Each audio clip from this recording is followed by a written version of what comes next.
should be able to hear us. But if you have any problems, you folks can either hit the chat button or say something, and we can adjust and make sure we're making sure everybody can hear each other. With that, I'll turn it over to Tom. Yeah. Good morning, everyone. Welcome to the top Food Security Nutrition Network Curricular Development Summit. This is something I've been thinking about for quite a while, even before the TOPS project began, but then once that happened, we realized we had more of a network to draw on to make this happen. I wanted to thank our presenters today, and everyone will be introducing themselves, but Mitzi and Sarah and Melissa is our note taker, and also Bonnie Kittle.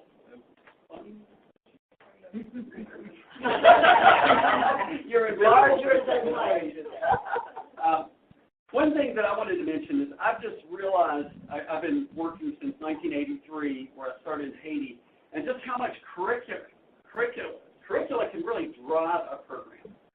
It can really, if you're having trouble getting people to do the right thing in a project and to do the same thing, curricula is one way to make that happen. It can be like a quality improvement tool. It can be that unifying thing that you create together, you test out, you change, and kind of a framework for how are we going to approach this.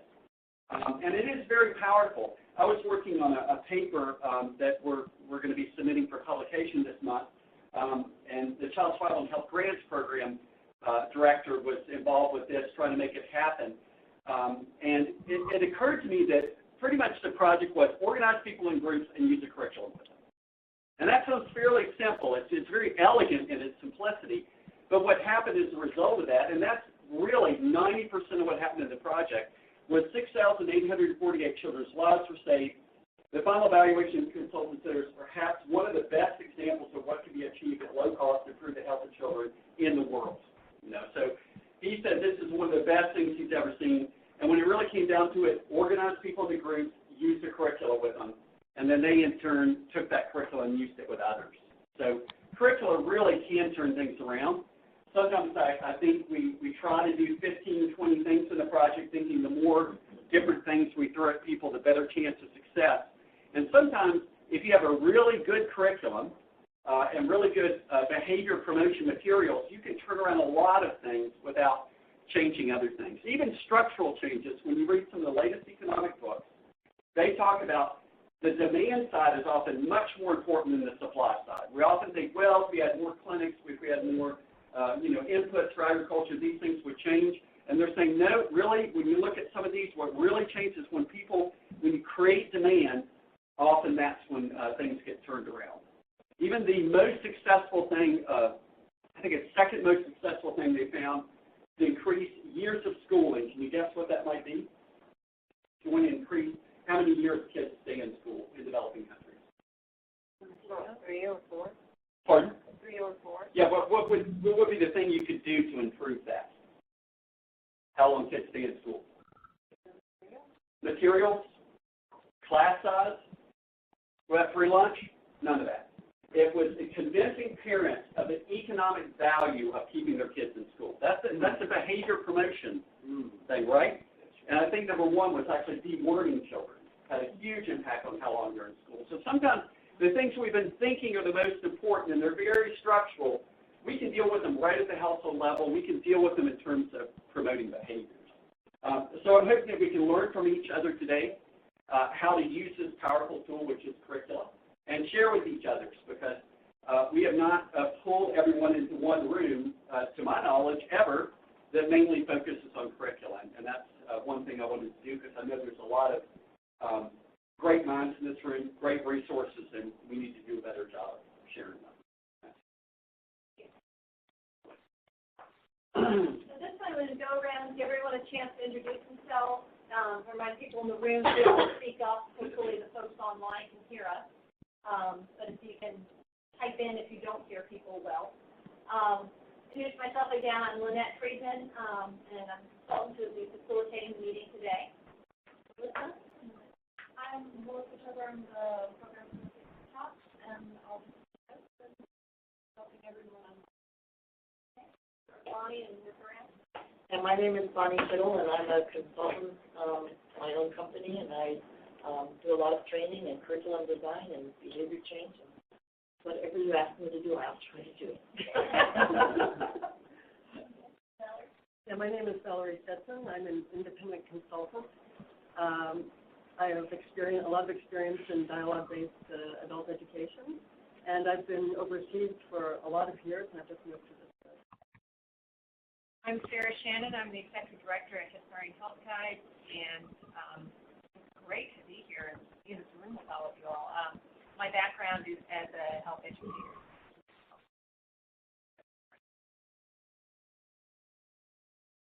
My name is Diane DiBernardo. I'm with the International Medical Corps, and I'm on their Nutrition and Food Security Department. And our department has been focusing more and more on behavior change in the last probably year and a half. But we don't have a lot of in-house expertise on it. So all of us at the global level have been trying to go to all of these different trainings, especially with your working group. And so that's why I'm here today. I'm Christina Beal. I'm with NAFR. And we are currently working on the office as well as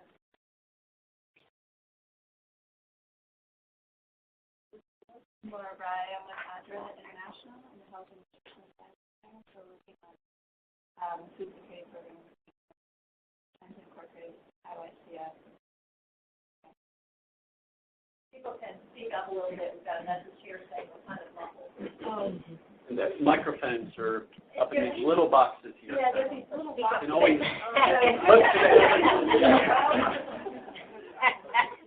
do have a mic here we can pass around. Yeah. I've got one.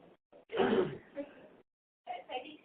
I'm Peggy Konis-Brewer. I'm Senior Advisor for Nutrition at CCC at the SPRING project. That's Strengthening Partnerships, Results, and Innovations for Nutrition. And relatively new when you're a USAID-funded global project. And I am both a nutritionist and behavior change communication person. I have a great deal of experience in maternal, infant, young child nutrition, as well as the development of curricula and counseling tools related to that. And I'm Tom Davis. I'm Senior Specialist for Social Behavior Change with the TOPS Project. I work for Food for the Hungry. I used to be a monitoring and evaluation guy for a long time, and I got sick of measuring projects that weren't creating enough change. So I got involved with social behavior change instead, and loved it. Go to the back table. Laura?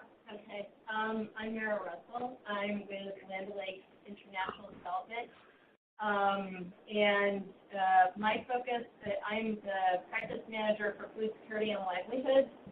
A lot of my focus is generally on building food security and livelihoods for people who are poor on the poorer side. A lot of our folks work in economic development, so this is really a lot about lifting people out of poverty. And my focus tends to be more along the lines of agriculture and how to link agriculture with livelihoods, et cetera. But also, one of the big challenges we run into is ensuring that households are not just, getting enough food, but the right kinds of food, that they're investing in nutrition for their households. And, a big part of that is also how do you deal with the hunger season? How do you deal with those times of year where, we're not just going after the harvest? And I also am very involved at the moment in looking at gender integration. And that, of course, adds a bit of a twist to all of this because of the issue of intra-household distribution of food. And some folks are, very interested, some of our field projects are very interested in doing that kind of integration work, and others are not. So, kind of navigating that, realizing that there are, opportunities and potential options, when you look at improving household communication about decisions made in agriculture and nutrition. And that's something that's important, and I find is intriguing and kind of a nexus to build improvement in agriculture.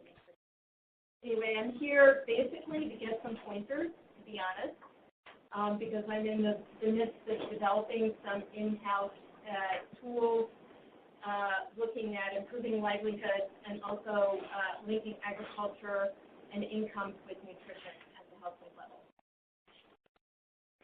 My name is Christy Gavitt. I'm the Senior Health Coordinator at the American Red Cross. Our programming is mostly dealing with disaster risk reduction, disaster preparedness, so I kind of try to insert myself in there in health. It can sometimes be somewhat challenging. We're dealing mostly with HIV and AIDS programming, although now I'm working a lot with non-communicable diseases. In fact, a module is being put together now on non-communicable diseases. And I think what I'd like to, where there is a component in there dealing with behavior change, I'd like to see more of integration of behavior change within that curriculum. It's now pretty much a separate component. I'd like to see how it could be better integrated in there. But in all of our programming, especially health, little by little with disaster risk reduction as well, we are working and taking seriously behavior change on that. About 60 of us have gone through Bonnie's behavior change workshop, design for behavior change. So I think the culture has changed in American Red Cross. It's taken a while getting. My name is Misty Hamill. I work with Food for the Hungry, and I think because of Tom's work with FH, we have a large focus on behavior change, and I was hired to help put materials together to integrate that better. So I work as a training and curriculum specialist for health and also agriculture. My name is Elizabeth Arlotti-Parrish with ACDI Boca. I'm a social and behavior change specialist. We have a new position at ACDI Boca within our food security technical unit, which shows that ACDI Boca also is beginning to have more of a formalized prioritization of behavior change and curriculum development. We do a lot of work at the community level and at higher levels for agriculture, nutrition, economic growth, and we do have a lot of curricula out there. We use the Mother Care Group's curriculum that was developed by FH, as well as Farming as a Business, developed by ACDI Boca and Farmer Field Schools. And we, like Land O'Lakes, are working on formalizing integration between agriculture and nutrition and health, as well as looking at how we can integrate women's empowerment and equitable decision-making into both sides of the story, into both agricultural activities as well as nutrition activities. So I'm really interested in hearing what people are currently doing, and also particularly to see what is happening in terms of targeted curriculum towards men, in terms of women's empowerment and decision-making at the household level. And for myself, I have a lot of experience in adaptation and development of community-level curriculum, and then also in adapting formal education curriculum. I was a teacher for a long time, and then I worked in various countries, particularly in West Africa, trying to make the existing Ministry of Education curriculum a lot more relevant for the children that are out in the village.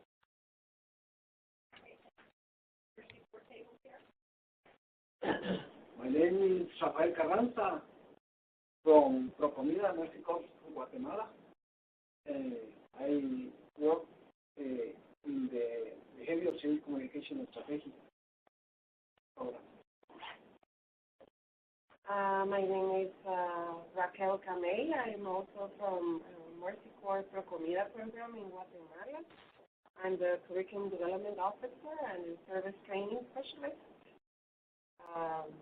We work on the education part, trying to integrate health and nutrition issues through behavior change strategies. My name is Jay Jackson. I'm Chief of Party for the EM2A program in Guatemala. I'm really here as an interloper just to make sure these two arrive.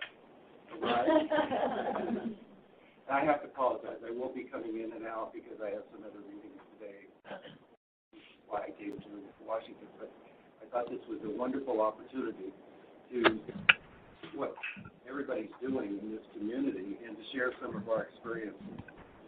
behavior change is really the heart of PM2A, prevention of malnutrition in children under 2 approach. And it's a part of the Title II worldwide program, but there are 2 countries, Burundi and Guatemala, where they're doing investigations to make sure that this approach does work, to validate it, and to check, in our case, different ration levels to see what is the most effective approach. So it is a Title II program. What we're really doing is trying to change behavior. And in your program, there's actually a research arm. That's right. That's behavior only, right? Well, no, it's about the ration size, actually. Oh, so there isn't something, because we had actually pushed towards trying to have mainly behavior change to see just how much does the food add and how much is actually behavior change. We're unsuccessful. But for those of you who don't know, these are 2 of the most watched programs right now. There'll be a Lancet paper coming out of one of these, and it was based on the original Lancet paper on World Vision's work, so they could have some real impact on policy in the future. Okay, let's move to the folks online and go ahead and start with Erin. Hi, this is Erin Pfeiffer. I'm the program manager for our Guatemala project with Secure Americas Global, based in Raleigh, North Carolina. Great, thank you. And Kara? Yeah, hi everyone. My name's Kara Greenblatt, and I'm with my own company called Zynga International. I do consulting work in the area of HIV, food security, and nutrition, kind of the intersection between those areas. I also work quite a bit on livelihoods, OVC programming, and social protection. I took the Behavior Design for Behavior Change course with Bonnie Kittle earlier this year, and kind of got turned on to the area of behavior change. So am interested in doing more with that. Hence signed up for this day webinar, and just basically shamelessly take advantage of everything that TOPS has to offer on the topic. Great, thanks. And Sam? Yes, hello everyone. My name is Sam Goff, and I'm with Food for the Hungry. I also work with Tom and with Mitzi, and my particular area of interest is this whole aspect of the integration of food security and nutrition, and the role that behavior change can have in bringing these about. And I think that something that we're all aware of is that so often within what it seems like nutrition programming has done an outstanding job of can you hear me? Yeah, okay. Has done an outstanding job of integrating behavior change within programming, but food security, specifically agriculture, has a ways to go. And so it'll be very interesting to see what everyone brings to the table in order to better integrate behavior change within our food security programming. Great. It looks like, Lindsay, you're on audio but not on visual. Can you hear us? I can. I didn't know video was an option. I will fix that right after this. I am the Senior Program Manager for Healthcare with Nuru International, and our program is behavior change focused, and we have a CHW model coupled with a new social marketing program. And we're also trying to integrate our behavior change strategies into the agriculture, microfinance, and leadership program. We just piloted our first draft curriculum in the healthcare program, and we're expanding on the country level this year, and we're looking to ensure that curriculum throughout our organization does take a behavior-focused approach. So thanks for having us. Great, thanks. And if you connect into the Fuse link, you'll be able to see the PowerPoints and the chat box, in addition to hearing stuff.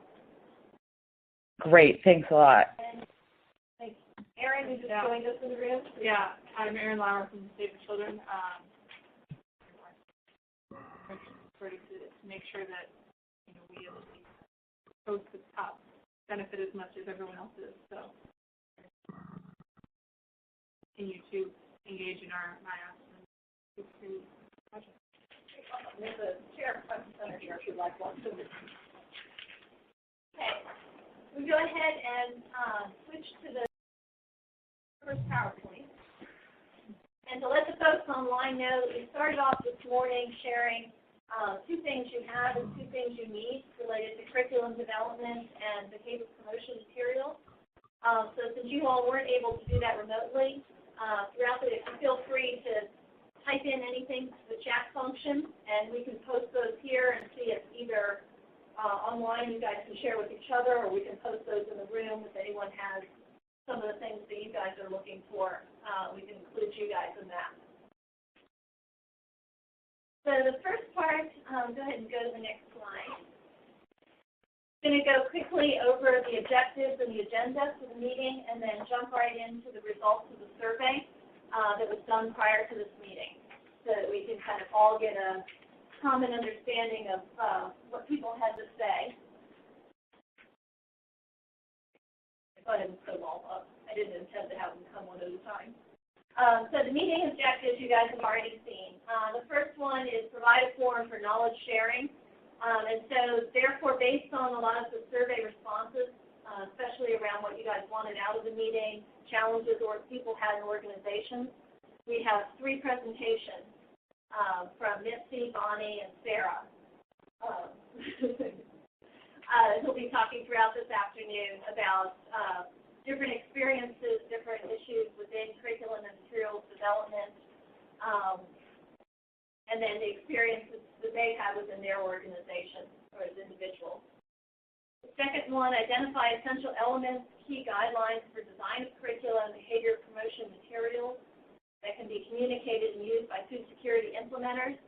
Throughout these different presentations, we've got a unique opportunity here with a lot of people with different expertise in this room and online. And so as we go through these presentations, there'll be opportunities throughout to pull your experience. You know, okay, this is what we're hearing from a couple different organizations. What have you all learned? What have you found? What are the tips that you guys have? And we'll be capturing those throughout the meeting so that we can share those with others and really be able to kind of pull that experience from the whole group. And then the final one, decide on next steps for improving food security design and behavior promotion materials.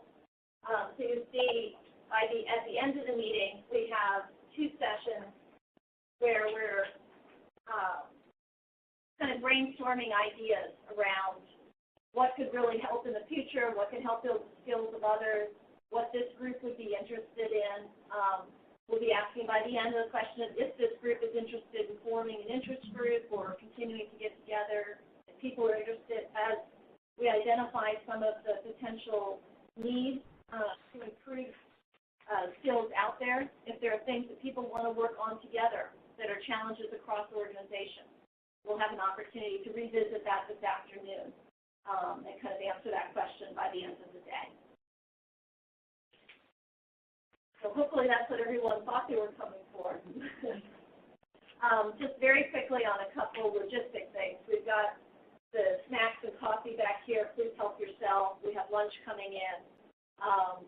The all-important restroom directions are out this door to the right and to the left behind the receptionist. Before you get to the kitchen area, you'll see the restrooms there.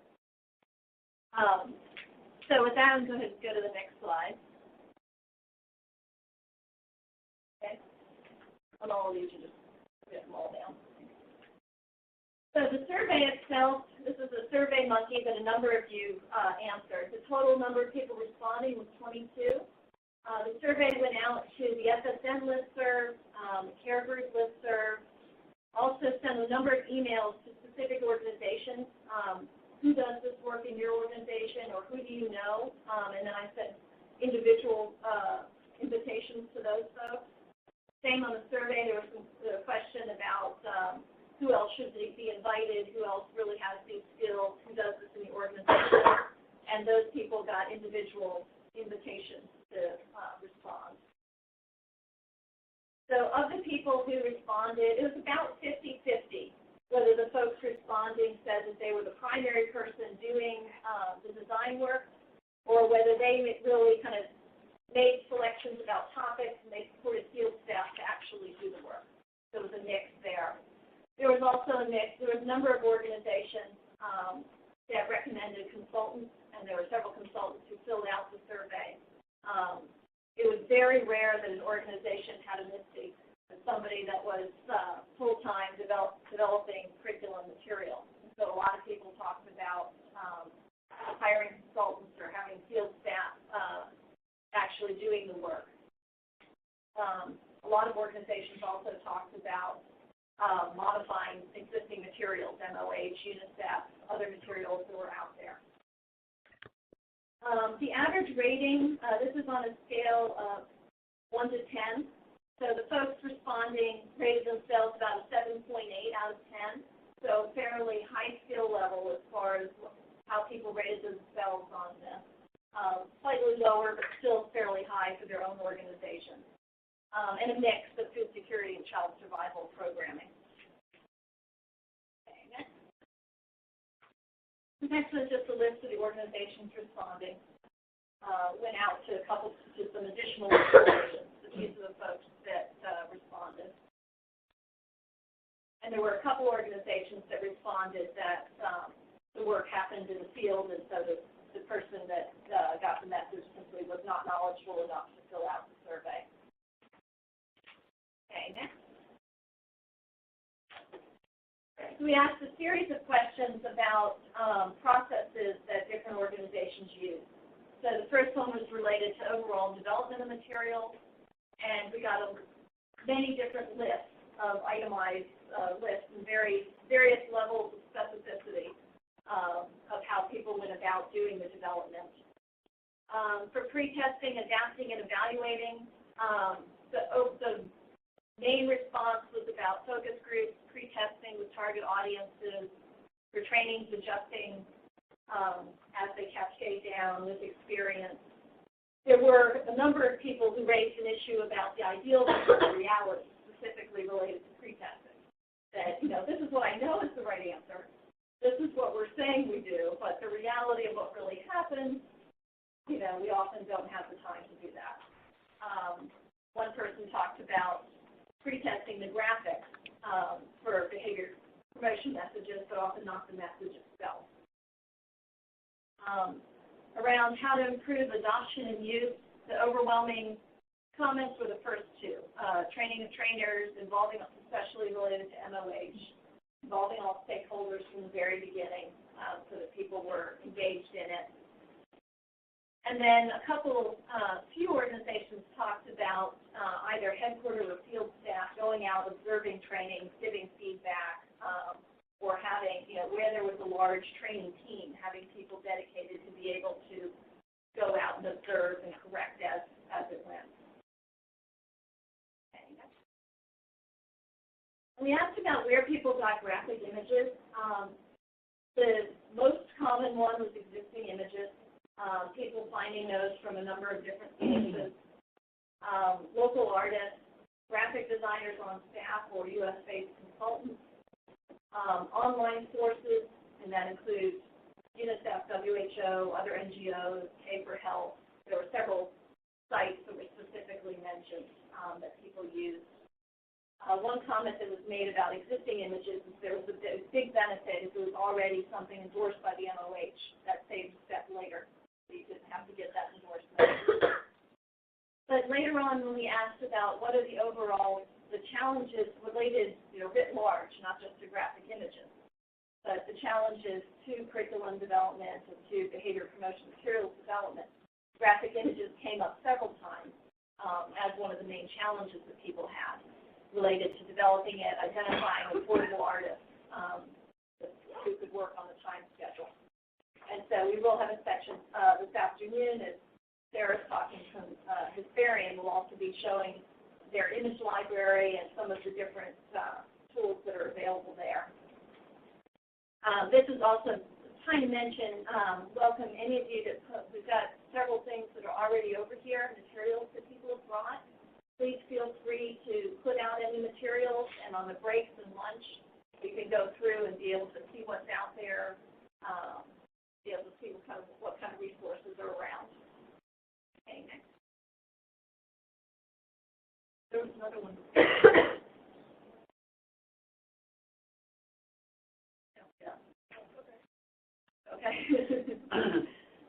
So related to other challenges, in addition to the graphic images, the overwhelming challenge that was mentioned by people was staff capacity, especially at the field level. People felt that a lot of skills, where they were with the organization, they sometimes were with expat staff, where people had, they had a challenge to develop local skills, and then once you develop those skills, once you have people trained, they move on to other organizations. So that turnover challenge. Sometimes local consultants don't have the needed skills when they're hired, and then demand often exceeding available manpower. So that came up over and over and over again as a major challenge. The rest of these are mentioned, 1 to 2 times from the different groups. So the time-sensitive grants, often there isn't the time to do the kind of pre-testing and quality work that you would like to do. Limit the content was something that was mentioned predominantly by consultants who were brought in to kind of correct curriculum later on, and brought up, there are several people, consultants who brought up that, they came in and there was just so much content. They had to limit that down, and the challenge of being able to then, add participatory activities as well. Resistance when there's not a knowledge of what skill sets and what the curriculum can be and the process of that, and hitting resistance among others in the organization to committing that time. And then just the design and editing expense. So a number of different challenges that are similar across organizations. Okay. We then asked a series of questions about kind of how did you learn, who did you learn from, what skills did you have? Really trying to get at, if we're going to be looking at, addressing some of these challenges, and one of those is around staff capacity, those people who are responding to the survey as experienced practitioners, what is it that you have? What are those skills? Overwhelmingly, people said that they were self-taught. Not surprisingly. Everyone kind of jumped in and learned it, as you went over the last, 5, 10, 15, 30 years, whatever, on the job. Some talked about mentoring colleagues, observation in the context of going to other training, seeing other materials, figuring out what you do and don't like. Professional background came up several times with a wide range of answers. Teaching education, public health, adult education, health science education. So a number of people that brought skills from those backgrounds. 2 people specifically brought up Jane Bella's workshops, and both Mitzi and Bonnie will be talking a little bit about Jane Bella's techniques this afternoon. One person talked about books and short seminars, but the overwhelming.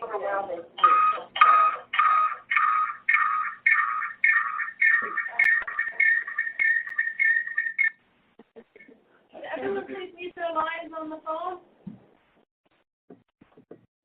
Okay, the next one.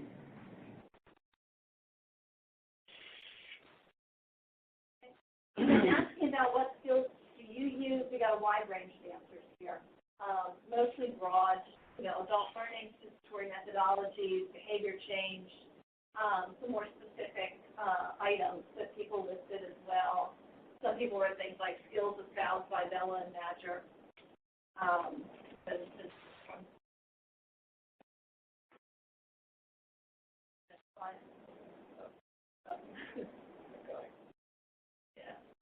This is going to be another one. The last one is design skills. So again, the continuation of, a laundry list of different skill sets that people have brought to bear in this area. And next one.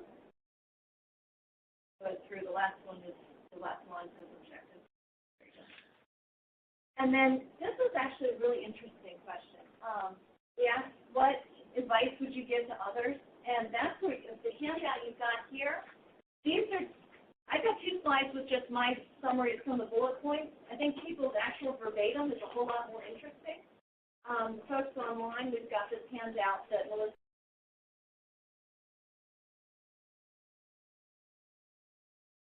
will pull up shortly. And we can make these handouts available electronically later as well. But this is actual people's verbatim comments, which is really worth reading later, because I think people really put a lot of good thought into this, and the actual wording is really useful. You know, it ranged from a lot of different advice, but it's well worded.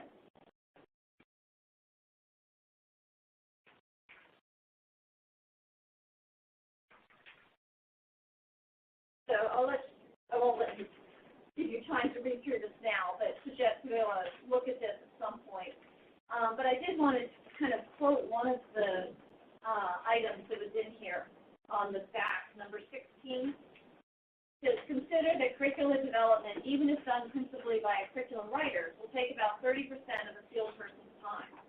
A major factor is the time it takes to review prepared materials, work with an artist, pre-test, and printing. Over the past 5 years, we have found delays in printing curriculum to be the #1 cause for delays in program implementation. The #2 cause has been delays caused by artists. So I think this is an interesting one to kind of bring up some of the issues around the importance of this issue. That I think Tom talked a little bit about, you know, the importance of curriculum development, the behavior promotion materials, you know, the difference that makes in the overall programming. And so I think this one does a good job of also bringing that home, that this is a really important area to the eventual outcome of our program and to actually being able to change behavior. And so it's really worthwhile kind of coming together and being able to learn from each other and share each other's experiences. And hopefully we'll have a good opportunity today to share some different ideas and look at some of those issues. So before we switch to a break, I just want to kind of open the floor and see if anyone has any questions or comments that they'd like to add.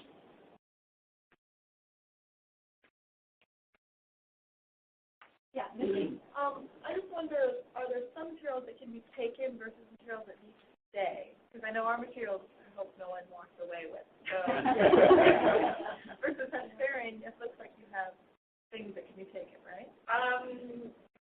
The book brochure is absolutely, and if you want one of those books, just talk to me about it, okay? So I make sure it has a happy home. For Procomina materials, there's CDs. Yeah. I don't think we have enough for everybody. For everybody. I think it's a frame that what I'm hoping we'll do today is mainly talk about the kind of how we develop curricula and try, when you feel yourself getting off into the content, that's not what we're going to talk about as much. I mean, we have separate task force. We have a nutrition task force, an ag and an RM, a livelihoods task force.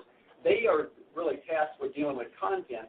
When the TOPS program was first put together, they didn't even have SBC in it as one of their key positions. And we put it in, and because we saw that was a gap. But we often do have to sort of keep in mind that we're not like everything you teach people and promote. We are the how to do it, and then the content of it. There are a lot of other groups working on that. And if we got off into a lot of the content, we would be lost today. We really need to focus on the curriculum and the how part. I also think that it's important for us to be mindful of the link between the curriculum development and the behavior change piece. Because not all learning is about or is effective in promoting behavior change. And there's something that needs to be included, and you need to be mindful of that. And I'd like us to really talk about that. Yeah. Because in behavior change, we talk a lot about knowledge does not equate to behavior change. Right. But most of our training is only about knowledge. And so I'd like us to make sure that we put that on the plate that's forefront, and how do we make a curriculum be not just about knowledge, but also about behavior change, so that we can focus on that. And earlier drafts, we had actually said like educational materials. We thought, no, let's even stop saying that. Let's go behavior promotion materials. Because sometimes there won't be a lot of content there. It'll be more of an experience. What that barrier is, some doesn't have anything to do with the knowledge. It's something else. Okay, this is Peggy. First, I just wanted to commend TOPS for pulling this summit together, because I think it's really a big void, and I hope that a lot comes out of it today. And then I also was just wanting to clarify that we're focused on curricula related to behavior change and designing curricula that is not related to specifically building knowledge of healthcare workers or community service providers, but actually building the skills in promoting behavior change. So is that, Yes, that's yes. what I'm interested in. And the core group and the social behavior change working group of core and the social behavior change task force, members of that have come together to create a social behavior change toolkit. And that will also have some tools that you can build into curricula for changing behavior, like the motivational interviewing change talk questions, for example. So once that's developed, there'll be other workshops on those techniques, and we'll be talking about how you can obviously pull those into your curriculum to use as well. Any other comments? Okay, any folks online, and also I'll give you a chance to probably unmute your line, but I think you also, do they have a way to raise their hand at any point so we don't ignore them? Find, like if you scroll over, I can't do it, but if you scroll over your name, you should be able to see like where there's a flag, and you can raise a flag if you want to ever raise your hand. So at any time, I know it's harder to raise your hand remotely, but if you guys raise your hand, we can acknowledge you and let you break into the discussion. Yeah, feel free to practice. Or you can write into the chat. But let me give you a couple seconds if anybody wants to jump in. Oh, we muted the mute mic buttons up there. I don't. So we're not muted, Okay. that for some reason I can't Okay. get rid of that, but it's not even on the computer screen. Okay. I think we've given enough time to unmute if anyone wants to jump in. Okay. So at this point, let's go ahead and take a break. Take about 15 minutes and come back at 10:30. Help yourself to any of the snacks.